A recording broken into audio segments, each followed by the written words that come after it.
Hello everybody and welcome to Video Editing Advanced Narrative Film Editing. This week we will be starting off our first week of 4 weeks to come in this program.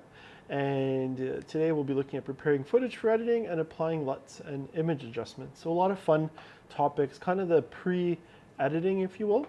So yeah, just want to welcome everyone to today's session. And like I said, it's 4 weeks, so we're going to get into a lot of in-depth details and talking about video editing, film editing.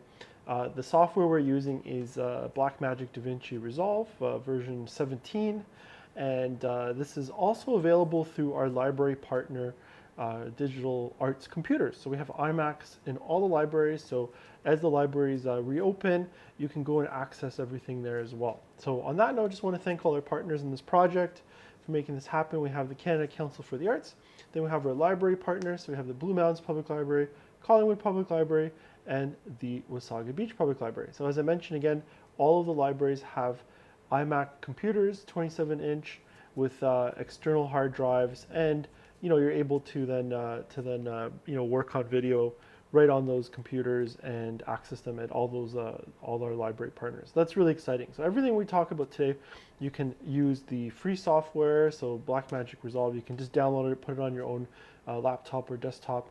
If you don't have access to a computer or it's not necessarily maybe new enough or fast enough, then no worries. You're going to be able to access those digital arts computer stations. So that's really the exciting part. People always ask. I just wanted to kind of do a little overview. What do you need in terms of like computers? So we're recommending. Let's say if you're looking to buy a new computer. So we load all the iMacs at the libraries with 32 gigs of RAM, and that's a good robust amount of RAM that's really needed for the for video editing nowadays. So that's what I would definitely recommend. Okay, so in terms of what we'll look at today, we'll review importing footage in bins. Then we're going to look at some of the so this is really that kind of pre-editing concept where you're adding markers to footage, watching things. And so we've had a lot of questions about that. How do I get things ready? Because it's not just about necessarily getting in there and editing, but sometimes, how do you really prepare your footage? And with the Blackmagic cinema cameras that you can get through our library partners, you can be shooting in something called Blackmagic RAW. And we're going to look at what that means and adding LUTs, lookup tables to footage, image adjustments for Blackmagic RAW files, save and repeat is what I say there. Now, this is the thing now too. As editors, we're now we're image technicians as well. So in terms of the digital arts and the creator space, you might have very well directed it. You might be shooting it with a Blackmagic camera, taking it out, doing that. Then you're editing. So you could be doing wearing multiple hats. But in terms of editing, it's no longer just about getting the footage, but it's really about getting the footage ready too. So like I said, you're really an image technician as well. And that's what we want to look at some of these ideas before we get into more of the editing concepts, because that's really comes in handy, but we want to look at some of this technology or technical things that we need to deal with. And that is, again, just sometimes preparing your footage. And the more you can be organized, you can really go through all your editing and everything that you need to do quite quickly, because you'll be organized and your footage will already look good, so you can adjust it. So sometimes making it look good is important, because you don't want to just think, oh, I think that can look better later on in color grading, but you want to actually know that it can look better. So the more you can pre-apply some of these techniques to your footage, that hey, that shot is usable, it can work. Or you're going to say, oh, that shot's totally dark and underexposed and I can't do anything with it. So that you're going to know that you're not going to try to use it in the editing. And that's really part of the important thing is mistakes will happen. We might have, maybe not the best looking shot or something's off with it. You want to identify those things. So that's a big part of it, just technically going through the footage. So that's what we'll talk about today as well. Okay, so the next thing, a note on data management. I think this is really, really key, and I keep stressing this and going over it, but you really want to make sure that all your footage for the project exists at least in 2 different locations. That can be a local drive that you're using on your computer plus a backup external drive. What does that mean, right? So we always want to have, I always have some sort of a backup hard drive as well. So it's on the computer and it's on a backup external drive. And this can go with me out of the editing suite or out of the library. So you're working in the library and then you can use the external drive. So we've placed external drives on all the library computers, but you might want to take it with you and have it on your own external drive. So how does that work? And that's really important. So when we're trying to make a note here, which is really critical and important, is that you want to make sure that your data is safe and that it's protected, that you have it, and you're not going to lose it. So here's a big important note. So as the libraries reopen, we want to make sure that as you're using the iMacs there, only use the external hard drives on those computers. This goes for your own computers too. Generally, most of our system drives are really designed for the applications. They're designed for, running the operating system. And what you need then is to have an external hard drive that is usually can be even faster, like a solid state drive, but also an external drive where you can store terabytes of data and it's not going to overload your system drive, right? So that's really important to get an external drive workflow going so that you have your own system drive and you're not inundating it with your video files. For example, the Mac Mini that I'm using to demonstrate with and to teach these workshops has a 256 gig internal solid state drive. That's fine, but it's totally, most of it, 80% of it is used up with applications, operating system, and so on. So that's all it really is there for. I can't really put any kind of media on it. So then what comes into play is having the external drive. So I can hook this up. This is a USB-C or Thunderbolt 3 cable. Hook that up. It goes to the computer, and then I'm editing off of one of these drives. So that's how simple it can be. You can get more complicated drives, bigger drives, and so on, but they can be very portable like this. They can be regular, like spinning drives, or you can get a solid state drive, and that'll have really optimum speed. So a solid state drive generally will look, there's a little bit small. I don't think I have one right here on me, but they tend to be a little bit smaller, a solid state drive. So remember, it's kind of like flash memory. Solid state drives are like super fast, super lightning fast. And then the other drives are a bit slower, but you can, do video editing with all of them. So that's really crucial. So then, so make sure that's what you're using.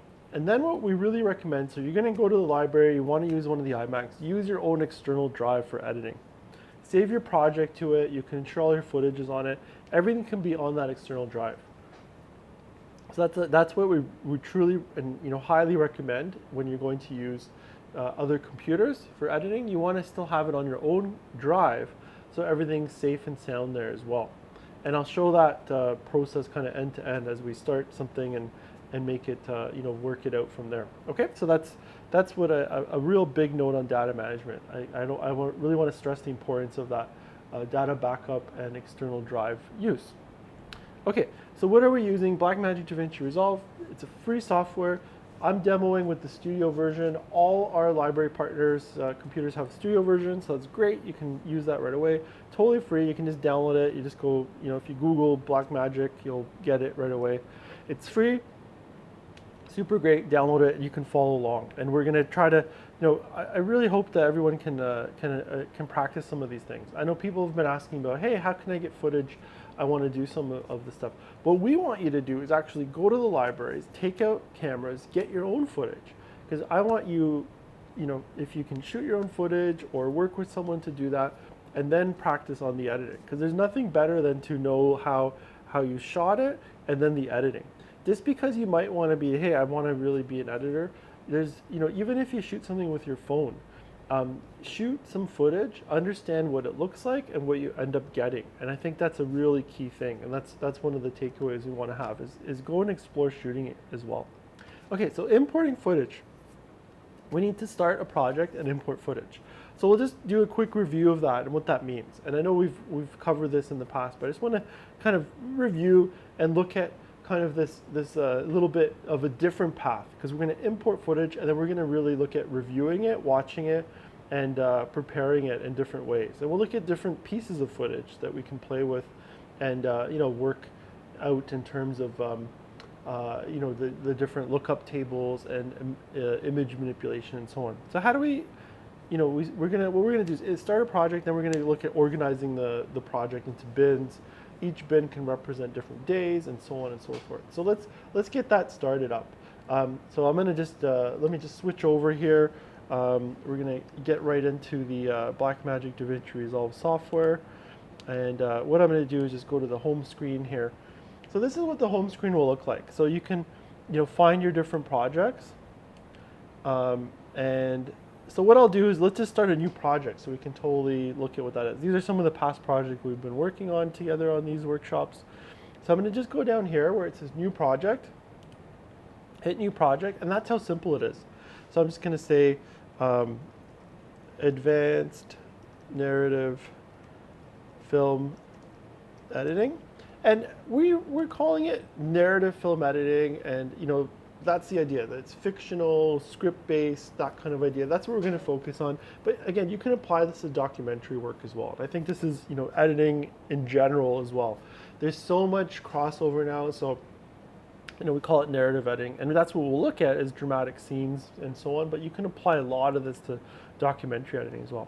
So this is the first step we'll get. So I open up the project, and now what I'm going to need to do is create some sort of files and so on. So what it will do is it's going to show me all the hard drives I have available. Like you see my Mac HD. This is an external drive right here. What I like to do right away is under the master, I like to say new bin. And I'm going to say day 1 raw. So, and that's where I'm going to open up. So I'm going to open that up, and now that bin is right there. So in the past, again, bins were where you'd hang film footage up, great big tubs, you put the film in it, roll it around, and that's where the term bin comes from. So it's not, it sounds kind of weird, maybe by now we'd be calling it folders, but it's still that editorial term of bins. That's where your footage goes. Okay, so now what I'm going to do is go import media. It's also Command I, and I'm going to just look at what project, some media to load in. So I'm just going to go here, narrative editing, and I'm going to go right here to some of this footage. So I'm going to hit click, I'm going to hit shift click to select it all, open, and this is what's going to come up usually. Do you want to change your frame rate? I'm going to say yes, because I want it to match. So in this case, what do? We shot the frame rate is 23.976. So that's what I want it to match to. That's great. So now we have all our footage, and in narrative editing, we have these wonderful slates. So you can see it says 4A1, right? And then from there, I will click on this.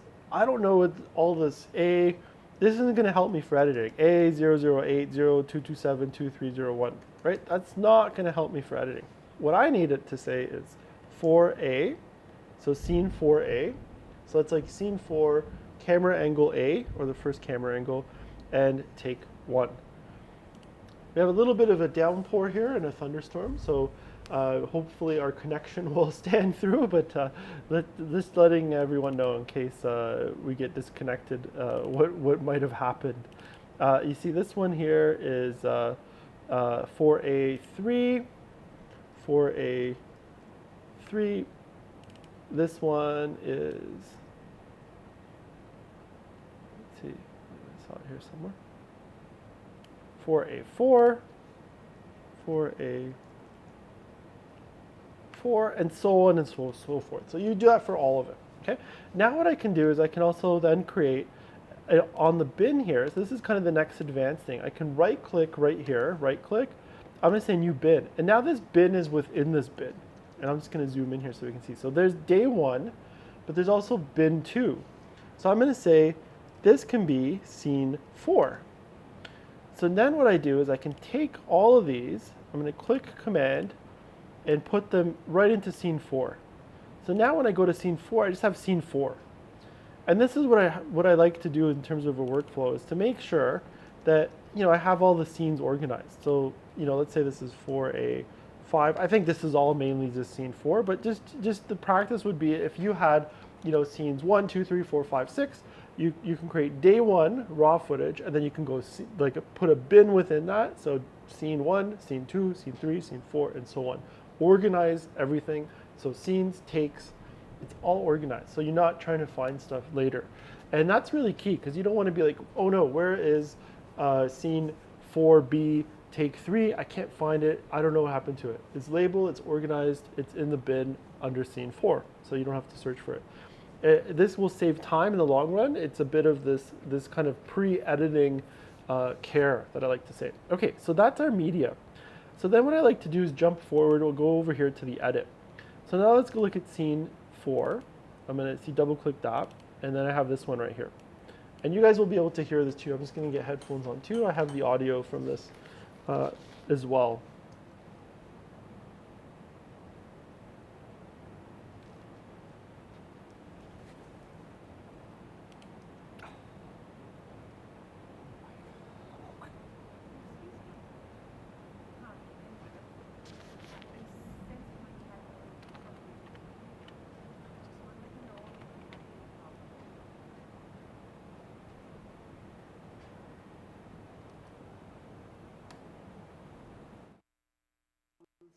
I'm here to help. I'd be happy to help. Yes, I'm sorry. I seem to be having a little trouble here. A bit noisy, aren't I? Oh, by the way, I'm Jeffrey Lincoln. Nice to meet you. And don't worry. Okay, perfect. So we have some like just the footage there, the raw footage. So then what we'll do is what I like to do is say, okay, well, if we watch through this, how can we identify pieces? So this is where there's markers and flags here. And these are some of these more advanced things that, once you get more familiar, so now we're importing, we're editing, we can get into some more familiar territory. So look at this, we can go to all these things. So this is specifically, there's flags and markers. So these are the markers, these are flags. All of these can help further identify what we, want to use or not use and so on. And that's really, a fun part of, being able to do that.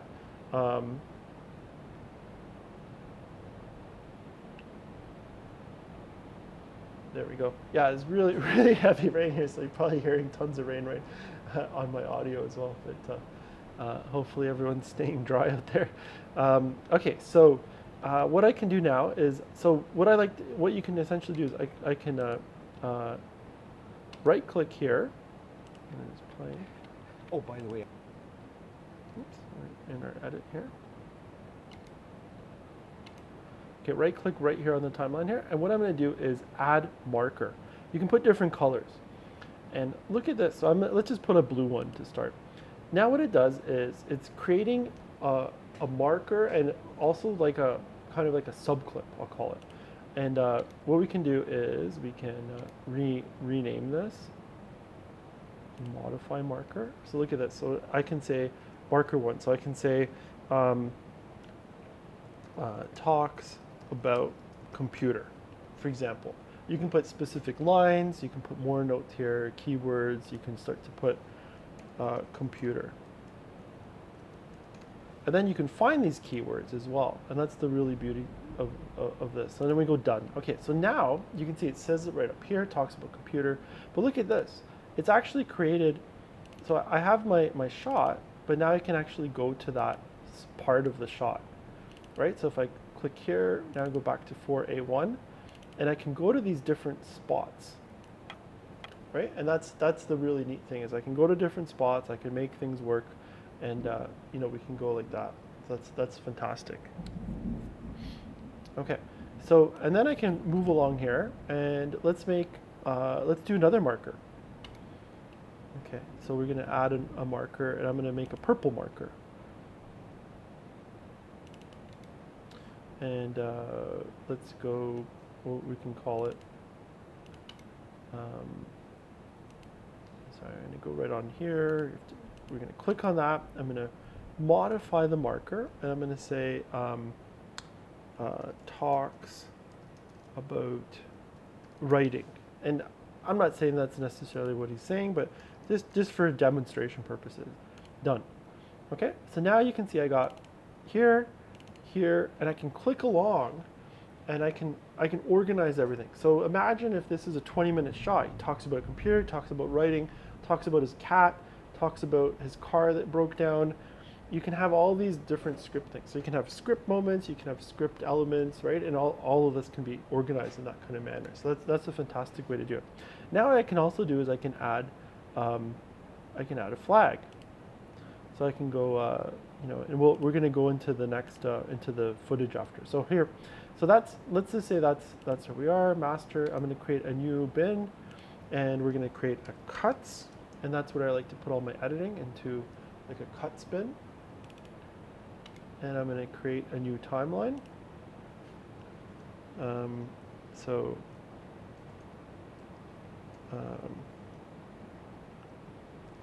Assembly edit 1. Great. Okay. And then I'm going to take some of this footage. I'll make it in and an out point, right? So we got all our basic editing here, in and outs, 3 points. We're going to overwrite, brings it down here. And you can see we still have the marker translates itself here, right? And I can go back to it, and it's always there. It's beautiful. It goes there. We can also then remove them. I can right-click. I can, when I click on this, I can remove marker simply by going on remove marker right there, right? But I'm going to leave it. I don't want to remove it. And watch this. If I extend it out or bring it in, and it's going to kind of zoom in here.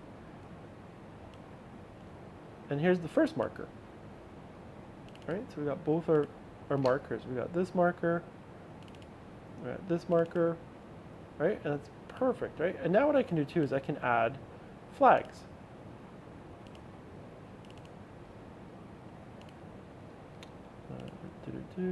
Blue flag. Okay, and then the flags let me have notes in the general, and I'll say this take is director's favorite. Done. Right? So now I can flag that this take is the director's favorite. I have markers of what he's saying here, so we can really go into it. So imagine now you can do this to all the footage you're working with. So every shot, and you know, again, like I said, this can apply. This is a great technique for any kind of editing. So it can be for documentary work, but on the narrative side, we can specifically put scenes, notes. We can put a marker and say, don't like this delivery of a specific word. So when he says, let's say he's saying, my car broke down. So you can mark that and say, can we find an alternative thing for that? So as you go, you can put all these markers in and help organize, identify issues, and keep going from there. So that's a really cool part of it. So that's the flags and markers. Then what we can do too is let's go to like another take right here, and we can also create subclips. And the subclip is based on the whole shot in this case. I'm just going to delete that. Right click here. Oh, it's a subclip. Okay, so what I'm going to do, I'll show you guys. So if we make it in and out, let's say they're in, out. Okay, I'm going to right click, right here, right click on this zone, create subclip, and it's going to make the subclip just that small part, right? So that's another way we can do it. Then we can just say, Jeff enters desk, right? So now we have a subclip, and it's non-destructive. So I've taken this part right here, right? Right-click it, create subclip, and what it does, it's created this subclip right here, Jeff enters desk, and we can still label it 4A3, Jeff enters desk, right? So I can quickly compile all the elements here. So let's just look at that again. So I go right here. I created an in and out of 4A3. Right click, create subclip. It's created this subclip right here. And what that is now just Jeff entering the desk. Right? I'm going to say, okay, for a 3, Jeff enters desk.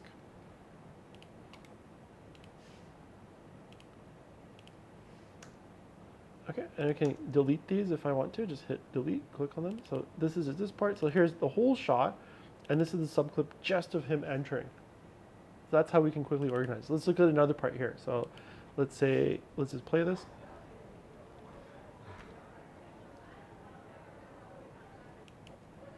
I've been retired for a few years now. Those were days I'll never forget. Perfect. Okay, in, out, right? So we do that. I/O, in, out, create subclip, and this one is, oops. Just click on that. I'm going to go for Jeff talks about retirement.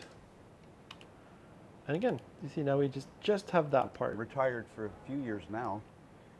Right? So instead of having this huge take, we're able to now just have that piece, it's subclipped, and we're organized, and we're going from there. Okay, so now let's look at another aspect here. So let's look at the, we have our raw scenes, our footage. So let's go back here. And we're going to look at the lookup tables, LUTs. So if I click on this, you can see this is basically like a kind of a dull, flat looking image. So it's shot in a film mode. It's not shot in with a video image. So it's like a film, like raw. So similar to shooting like raw photos, we're shooting something in a film mode. So it's like a piece of negative. So what I can do is I can right click. I'll go to LUT in the menu here, and let's just zoom in on this a little bit, LUT. And this is shot on a Blackmagic Pocket Cinema Camera 4K. So I'm just going to go right to that option. And then you click on that, and look what it's done. So it's made it from there. So this is what it looked like. And now it looks like that. So that's what the lookup table applied. Right? You can see the difference. So flat to lookup table. And you can apply that to each shot, the lookup table. And that's how simple it is to do the lookup tables. Now I can also do Command A, right click, LUT. And if I know it's for all of these, I can say Blackmagic Design. And then it's going to do it to all of them. You can see now it's applied to all the shots. And that's a base for color grading, right? So rather than just editing with the flat as shot, as editors, it's great to add that lookup table. Now there's two types. You can have the lookup table. We're just using the presets here in Blackmagic Design and using the Blackmagic Pocket 4K because that's what the scene was shot in a previous masterclass in person. And we apply the LUT, the lookup table, apply it to all of them, that's fine. We can also do like custom lookup tables. And we're gonna do that, we have an August workshop coming up. It's about color correction and science and theory with camera to color grading. And that's where we're gonna learn how to make custom lookup tables as well. So definitely sign up for that. We're gonna be having that up on our Eventbrite soon. So I'm just using presets here. Generally as editors, that's a lot of what we'll see is just put a preset on. Now, what do you need to know? So you need to know what was it shot on. So if you're just editing and someone gives you footage, you want to know what camera was it shot on, what mode was it in, and so on. So you need that information to apply the correct LUT. Now you can also put any LUT on any footage from the different looks in there. And remember these are looks, right? So you're applying a general look. And it's great for editing. It gets you going, and we have all the looks ready, and we can see all the different footage and what it looks like with the lookup tables applied. And I think that's fantastic because then we can see what it was. So again, so let's look at. I'll take this off. We can kind of see it before and after. So now it's off. Right? You can see it's totally gray and flat in the film mode. and we'll go back to putting a lookup table on. And so I'm just choosing the Blackmagic Pocket 4K. That's what we're going to want to use for our Pocket 4K cameras through the libraries. And yeah, and then just a quick note, so the Pocket 4Ks, there is an upgrade. We're going to be doing that for all the library cameras as well. And then it will eventually be what's called Generation 5. And that's all the cameras, the 4K, there's a 6K, all of those use Generation 5. So there's kind of a one-time setting. But Blackmagic's great. The software, it lets you see, go back into all like the different legacy modes. Okay, so here, now I'm just going to go to another project so we can go into some image manipulation ideas. So I'm just going to go to another documentary project that we were demoing in. And I'm just going to go over here to some initial footage and what it looks like. So this is, again, totally flat. And what's cool now is, so this was shot in what's called Blackmagic RAW format. So not only now can I apply a LUT, but we can do it all in this window up here. And this is the image window. So just where you have all your effects, you see all the footage and you have all your effects right here. One of the effects is you can do transformation, zoom in, and things like that. But what we can do is go right to the image and go into like image manipulation. So I'm going to go right there, click on the image. And what we need to do then is, instead of project-based, we're going to decode based on the clip. Okay, and then decode quality, we can change resolutions as well. And then color science, generation 5 or generation 4. So this was generation 4. White balance, and this is the cool part, as shot, or we can change it. So watch, I can make it tungsten. I can totally change the color balance. So let's say I messed it up and I didn't have it right. Cloudy day, we can make it fluorescent if it's too much greens, right? So you can flip things around so quickly. You can custom and then play with the customization. Okay, so we're gonna go just as shot. So it's shot as daylight, it looks fine in daylight, but you can see how quickly we can switch things around. Color space, we can go to different color spaces. We can change the ISO. So I can say, make it 100. I can make it darker. I can make it a lot brighter. Shoot, I messed up. I should have shot this at 400 ISO. No problem. Under image, you just go and change your ISO to 400. So we can brighten things up. This is really, really crucial if there's something that's really dark and then you want to know, can I fix this? And what can I do to fix it if I want to fix it? And again, why do we want to look at this? A lot of people, you might be saying, hey, this looks like a lot of kind of post-editing work. I say this is really crucial because you can't spend tons of time working on an edit if a shot is too dark and you'll never be able to recover it or use it. You need to know this ahead of time. Does the lookup table, does it look okay with the LUT? If it's just flat and maybe it looks really bright, the lookup table will help you identify, hey, this looks okay, like it's looking good. And then with working with, let's say, a director, if you're just editing in the raw mode and everything's flat, they might say, hey, this looks really flat. I don't really understand, I don't like what it looks like. So you want to try to always represent what the end product is going to look like before you even start. And this is the whole thing. I think we've been saying this in a bunch of the different programs and projects and all the different areas of digital arts, that you really always need to look at what is the end goal and what are you trying to do, and then work backwards. So if everything's supposed to look dark, right, or everything's supposed to look super bright, can we make it super bright? So ISO 800, fine.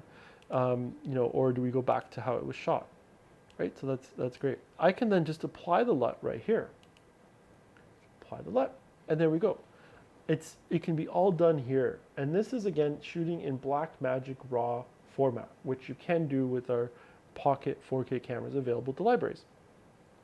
There's that. Then I can actually just go in here and I can customize the color temperature in Kelvin. So I can just, kind of manipulate where I want that to be. So I can make it, maybe a bit warmer if I want to do that.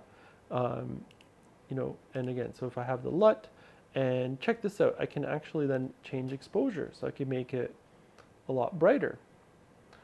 if I shot it too dark, right? So we can really go up 5 points, and we can go down to it's totally dark. So can we make this really dark? You know, that could be kind of a question. Can we make it a lot brighter? You know, how will it hold up if we're boosting it like that?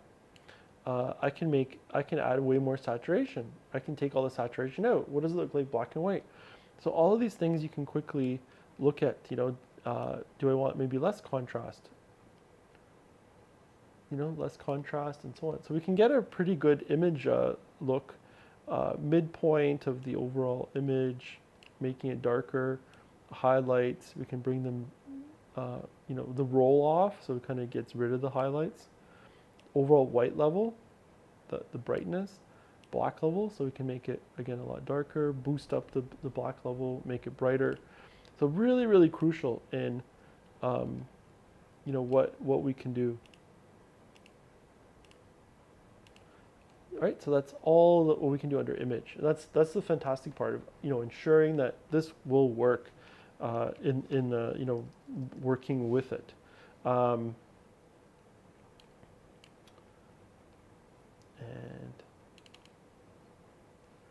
yeah, here's another one right here. So image, let's show another one. So go to clip, and again, I can, maybe I want to make it a bit brighter. Right, so you no longer, even if you're shooting, and that's why, you know, it's really key, if you can shoot in Blackmagic RAW, you have the ability to post-process it and fix it like this. So this is all that kind of prep work. Importing, you can set up markers, subclips of your footage, understanding what parts that you want, right? So we're reviewing footage, we're marking it, bins by scenes, subclips, markers, flag notes. There's a mistake at the end of the shot, don't use this, and all those kinds of notes are in there for you to be more organized in editing. Then how is it going to look?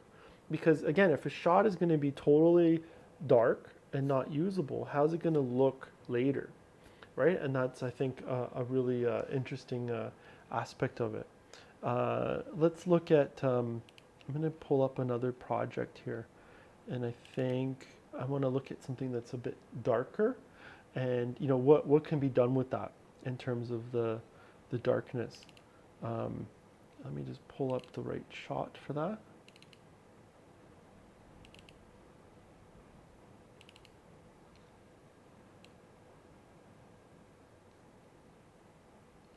Okay, here's an interesting one. So I'm gonna duplicate it, so we have a copy, and we're gonna work on the copy. Okay, so here's a shot that was done like in the morning. Right, so I just want to make sure I'm on the right. Yeah, there we go. Duplicate it. Okay, so now let's say this was ISO 100. You can see it's dark. It's totally dark. What happens if it's 400? Okay, now I can see a bit more. What happens if it's 800? Okay, now I can again see a bit more. So now that night shot is starting to look a lot more reasonable. Right, so now, and here's an interesting aspect. So if it's dual native ISO, the cameras, and I know we're getting into a little bit more tech here, but the dual native means that it switches over from 1000, then it goes to 1250, all the way to 30,000. So you can only manipulate it based on those two sensor modes. So if you go to the 1250 mode, you'll be able to manipulate it more. So just something of interest as I'm seeing this as well. Okay, so apply LUT. Okay, so here, now we can look at the exposure. Okay, so, you know, what happens, how much can I bring this up? And you can see we start to get into some noise. Right, so we can definitely bring it up a bit. And this is a time lapse of a sunrise, and it gets pretty bright as we go, right? So the beginning should be dark. But, you know, I can definitely bring it up more. And then the sun comes out. Right, so let's just look at that with the lookup table, right? So we're totally able to go from, you know, it was shot 200, and we can make it definitely a lot brighter if we want to. So again, really important to know, can I make this brighter? Will it look like daytime? Or is this going to be a shot that's a problem and I can't really fix it? And that's, you know, really the key element there is, can you fix it? What can you do with it? And working on it from there. So that's kind of really those key things. So let's just look at,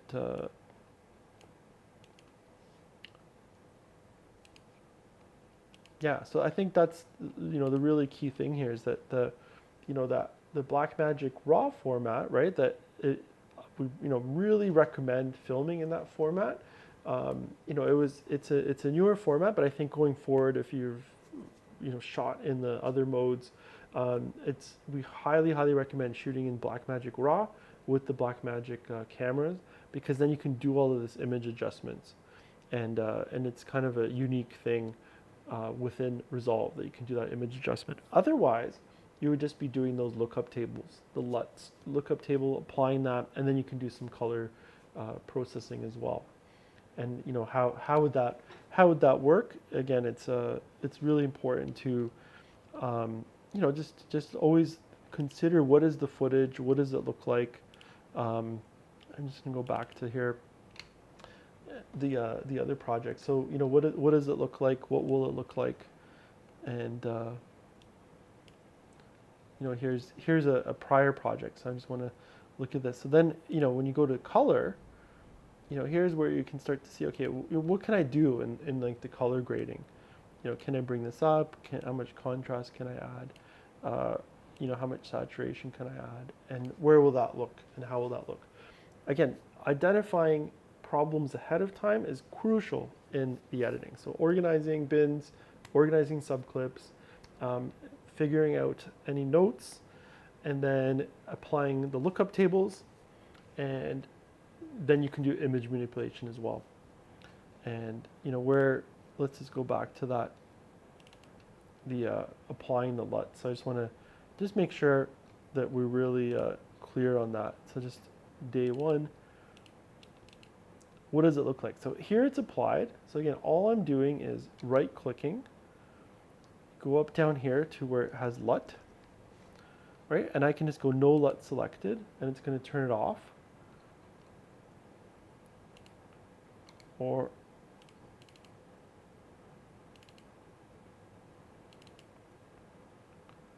find kind of a spot here. So here's the LUT back on, right? So there it is. And then what I need to do is just find the Pocket 4K, and that's it. So that's exactly how you find it. Just with each one, you right click under LUT, find the Blackmagic design. See, it's right here like that. So right click LUT, go to Blackmagic design, get the Pocket, and there's an extended and there's a regular video. So the extended just gives you a little bit more extended range, and you'll notice that the extended has a little bit more contrast, the other one has a little bit less contrast. So just, you can choose either one essentially, and then go from there. And that's really the key. Those are your key essential building blocks for starting editing, and especially narrative film, to organize your footage by the scenes, put them in the right bins, subclip them, and then get into the applying LUT so that it will look like close to the finished film. Because it can be really frustrating to just edit in the raw mode and then you're not really sure what it's going to look like. So everyone wants to kind of see that preview, especially if you're working with a director. That's a really key piece of advice that I have there in terms of making that work. So yeah, in terms of what else is up. So next week we will. So I really like everyone to import some footage, organize it into bins, look at like scenes, even if you just shoot some practice footage just to go through the motions of it, and then look at that applying a lookup table. Even if you shoot something on a phone, you can apply a lookup table and just see. You'll get some crazy contrast ideas and things like that. In terms of if anybody has any questions, we can definitely, I always find,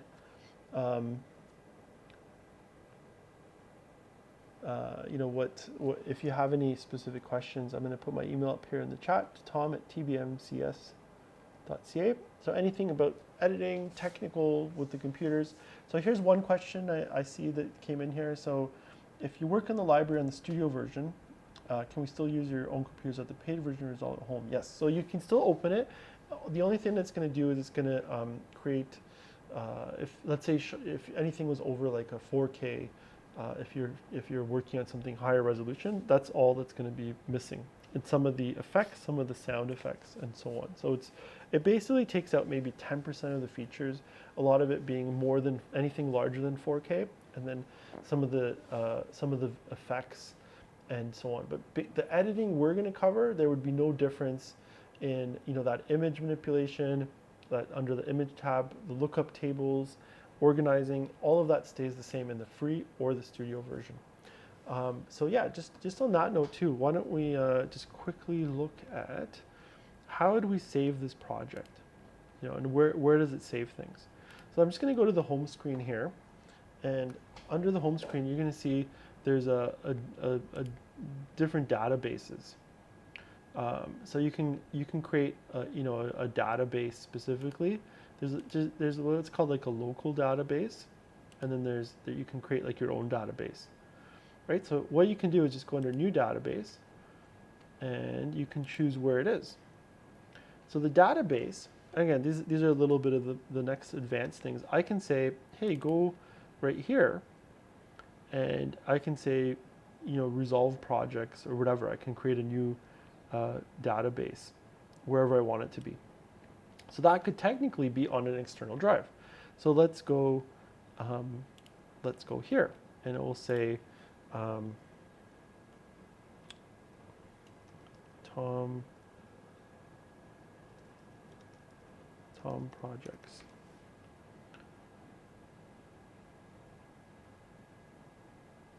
I'm going to create. Oh, it wants a new folder, so let's do that.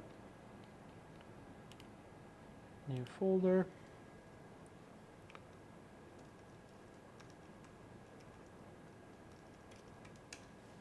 Okay, and I'm going to say open and create. There we go. So now, anything I create, new projects, will be Tom projects, and it's stored in that external drive. So that's how you would hook up your external drive at a library computer, or you can do this in your own computer. And this way, it's all saved on that external drive as well. So the whole database structure, all of the Resolve projects are saved right there. As you work on it, you save, everything's on the external drive.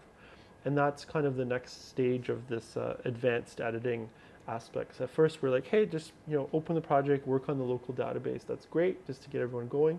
But this would be the next step. So again, you want to go down here, new database, and create a folder in that external drive, right? So new database, you browse, you find out where do you want it. You can choose any location, and go from there and create a new thing. What does that look like? Just to show, so if I go to the project here, there should be Resolve projects, Tom Resolve projects right down here. And all the Resolve projects are right in here. And it's going to save everything right there. So that's how simple we can have the database. And you can have tons of these. You don't have to be limited. So you can just create a database for like film projects, documentary projects, anything like that. And now, the other thing we can do is, I'm just going to close that. Let's go back to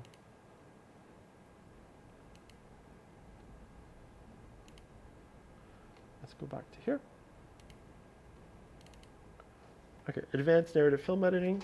The other thing you can do too, as another backup, is I can go up to File and Export Project. And then I can save that also on an external drive, right? So now I've exported the project. So that's a great way to kind of do an extra piece there, is a Resolve projects, and you can see now I have documentary, masterclass, and advanced narrative film.drp.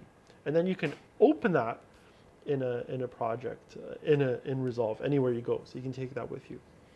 So that's how you would do it if you want to move back and forth to your home computer and that. But if you're using the database and you open up a database at a library computer and you have the same database created in your home computer, you technically should be able to read both of them.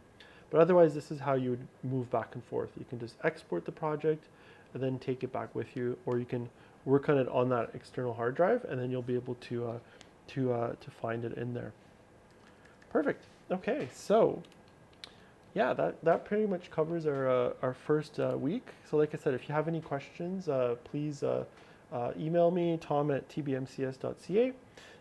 Again, thanks for joining us. So this was preparing footage for editing and applying LUTs and image adjustments. That's kind of our pre-editing.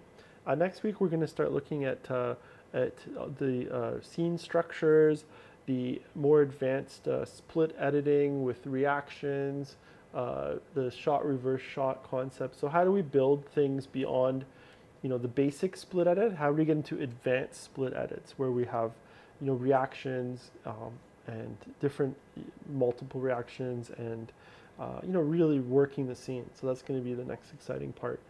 So again, before next week, try importing some footage, organizing, using markers, using flags, applying a lookup table. And if you're able to shoot some Blackmagic RAW with one of the library cameras, please do so. Bring it in, import it, and try the image adjustments. So thanks again for joining us. Have a great rest of the day. And coming up at 11, if you haven't signed up, we have we're doing sound editing and mixing for film. So we'll be covering narrative and documentary film. So that's my 11 o'clock session. So sign up for that if you haven't yet. You can go right to our website, tbmcs.ca, sign up for that, and I'll see you there. And otherwise, I'll see you next week. Have a great rest of the day. Take care.